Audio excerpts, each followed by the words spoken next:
Okay, hello there. My name is Dr. John Taborn, and I'm a career counselor with the Office of Intramural Training and Education at the National Institutes of Health, and I'll be leading you through this workshop today.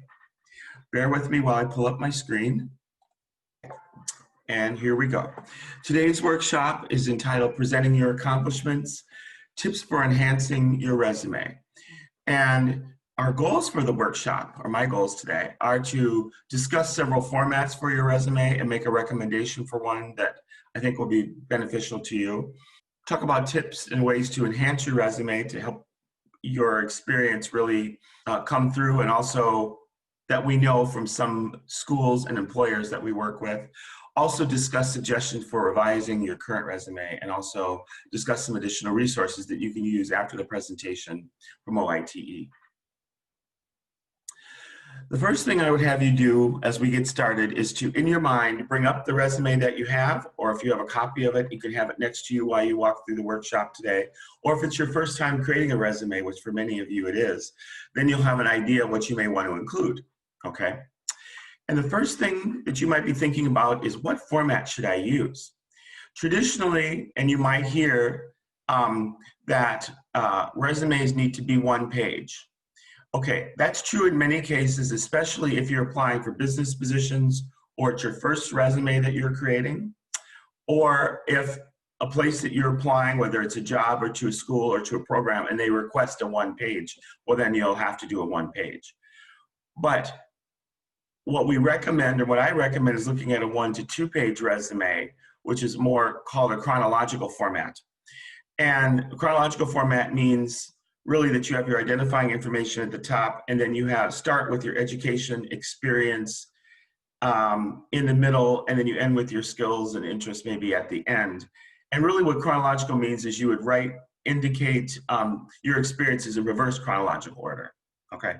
And I recommend a 1 to 2 page format, a resume for you, because many of you may be applying to four-year college, or you might be applying to jobs in science, research, or nonprofits, or even research assistantships.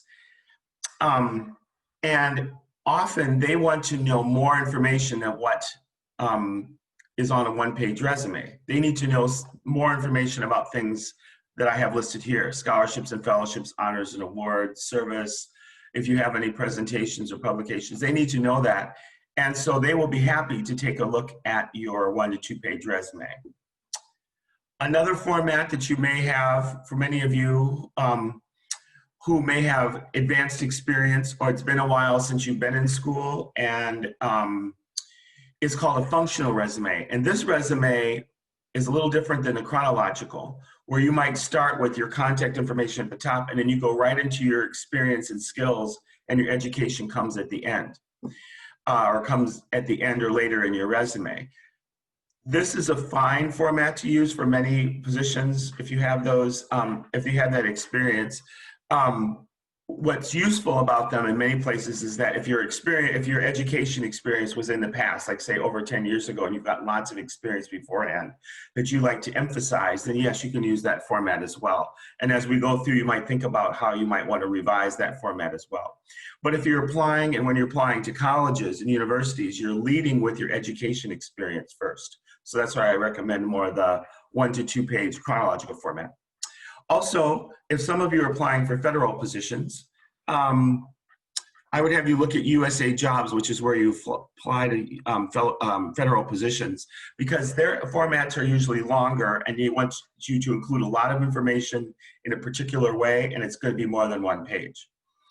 The last thing is some of you might be applying for fellowships, scholarships, things like that. And when you apply, they say they give you directions about what sections to include and how long it should be.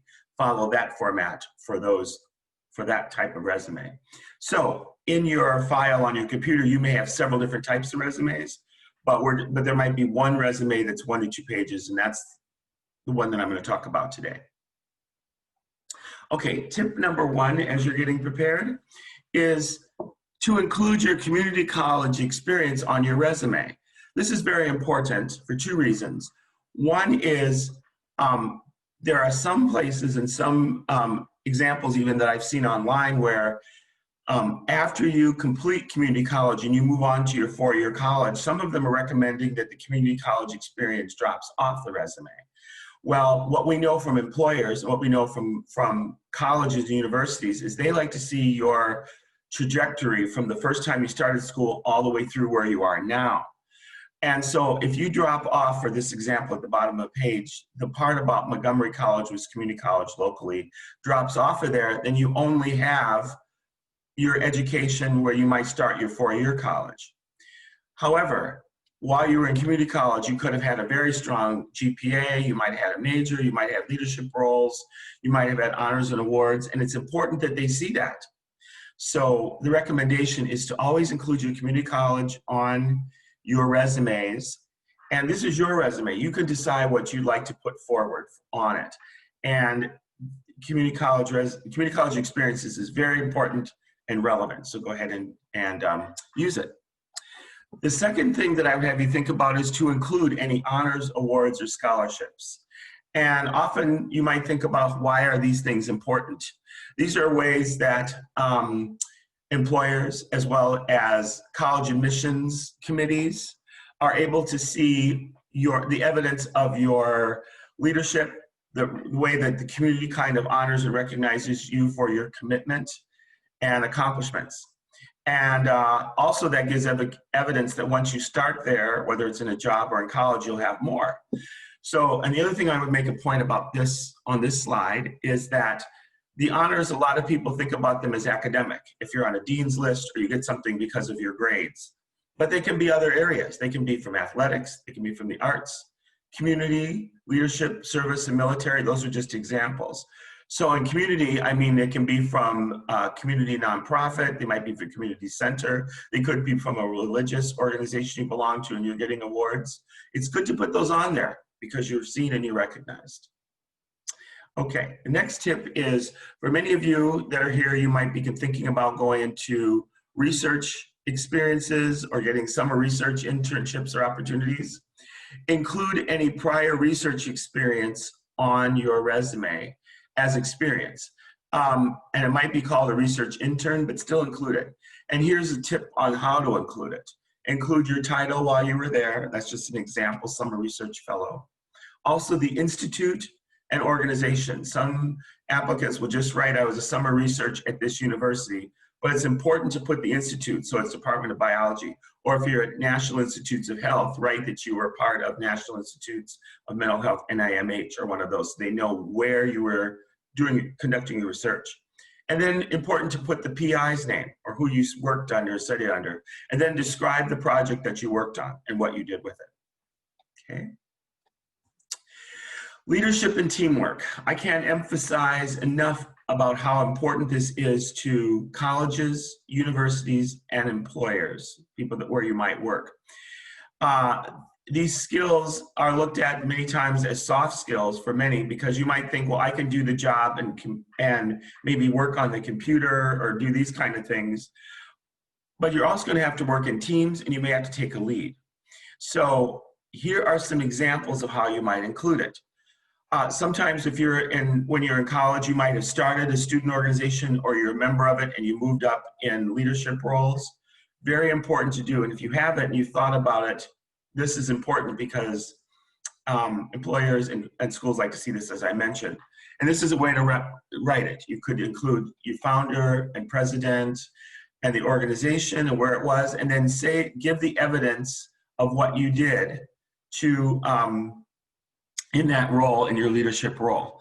And this example here is an example of creating a robust bullet points where you actually give evidence of your measurable evidence of your impact. Like you might have increased something, made something more efficient.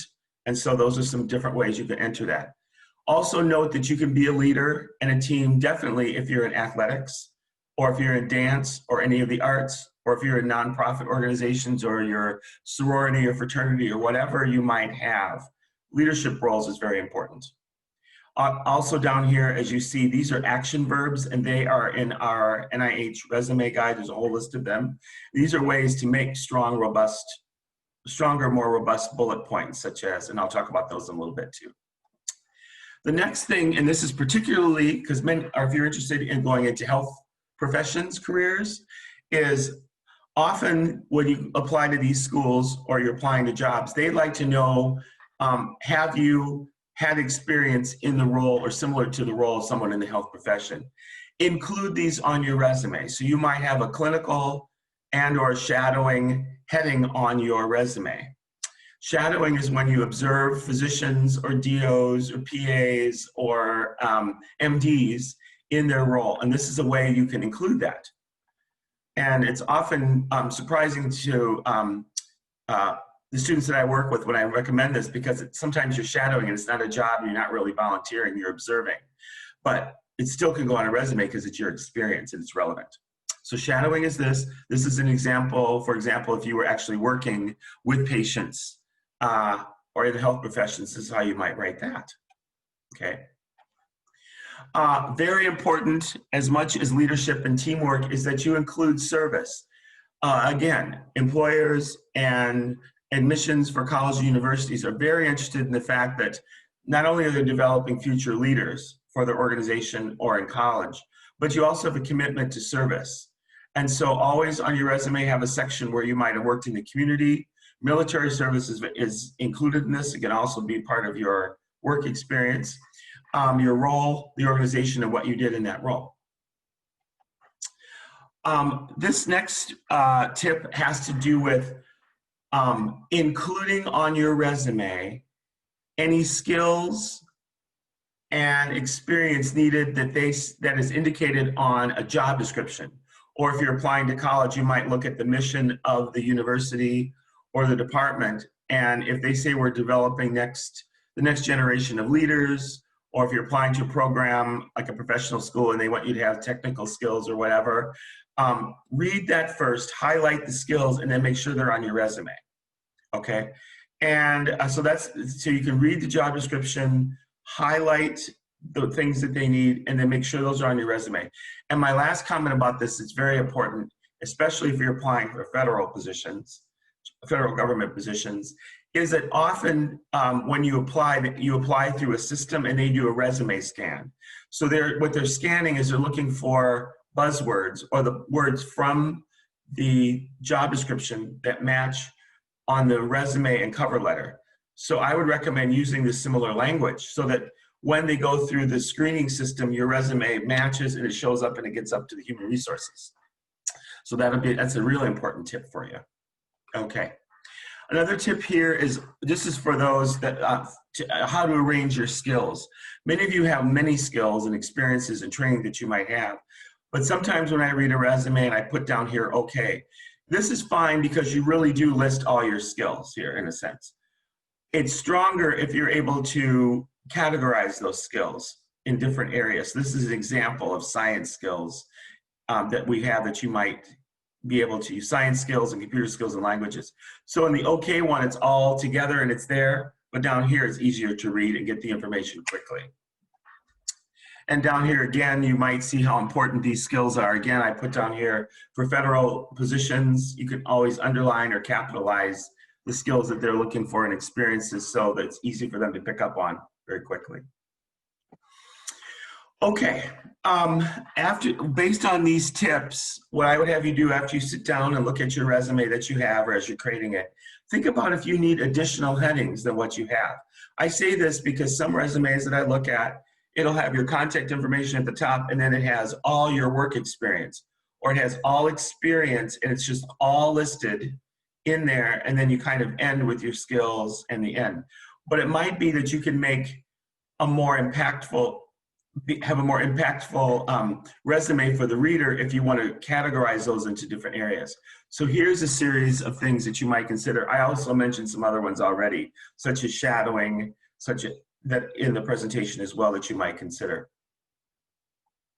Also, as mentioned, I mentioned about action verbs. In our career guide that I'll draw attention to at the end, there's a link to it.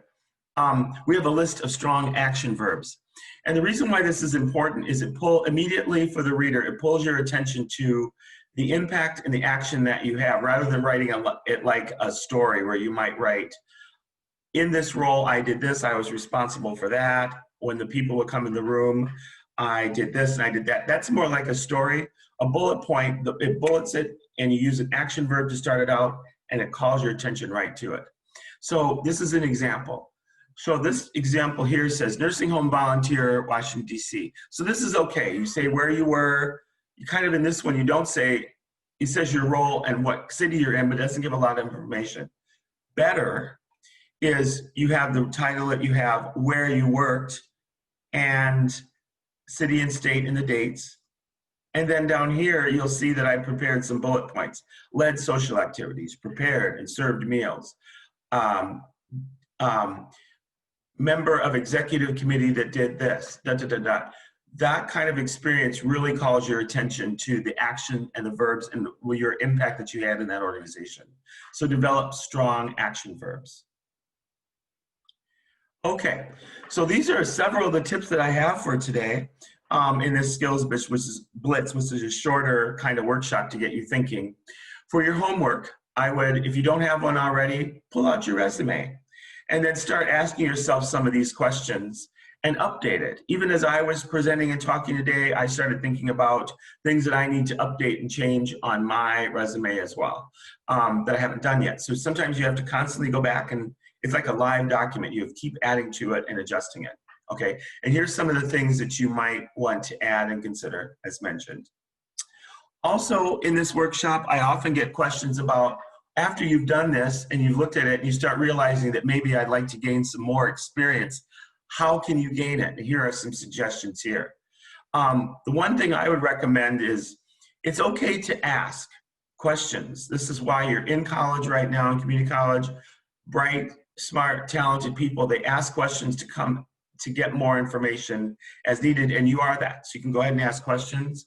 Another thing you might do is sometimes that does become a reason to pursue higher education. Going on to a bachelor's degree and maybe for graduate school after that or professional school is needed to have the kind of impact on the community that you'd like. And so for many of you, that's what opens the door to gaining the more leadership and the more experience that you want. Right now, if you want, I know because it's a quarantine time, there might be not a lot of opportunities to gain experience, but doing things that are safe or virtual are good examples of ways you can gain more experience. And those go on your resume as well. You might say that you did this and you put in parentheses virtual, still experience, okay? Attend conferences and talks, go to panels, things like you did today, coming to the community college day as an example where you get lots of information that can be helpful. Applying for summer internships, scholarships, or fellowship that have training in it. That is called gaining experience while you're also training. So you're not committing to a job, but you're getting training and an actual experience in that role. Very helpful. And then again, research, taking classes, training programs, or if you're currently working and you like to move up to the next level in your job, talk with your bosses about that, because that's a way that you can also gain more experience. Okay, so you've got several tips today for how to present your accomplishments in a more robust way. Here are some of our NIH OITE resources that are on our website. Again, this is the resume and CV guide. There's several examples in there that you can use to take a look at to kind of guide you, as well as we talk about how we give more guidelines about font and verbs to use and how to create the documents. So if you need to do that, it's very helpful. There's a link here for federal jobs. Also, we have lots of information on our website, as well as we also have a YouTube page where there's lots of information. I also recommend after you're done or you're close to being done, get a resume critique from your career counselor or transfer advisors in your within your community college. And also when I look, some of you might have a website that you go to and there's web-based tools. Utilize those as well to help you create your resume. Okay, and then with that, I just want to tell you, keep on going, keep moving forward. You can do this. If you can envision yourself moving on to further education or into different employment, keep moving. Again, don't forget to put your community college on your resume. It's important, that experience, the time that you had, and good luck to you. And have a good day. It's been a pleasure presenting to you today.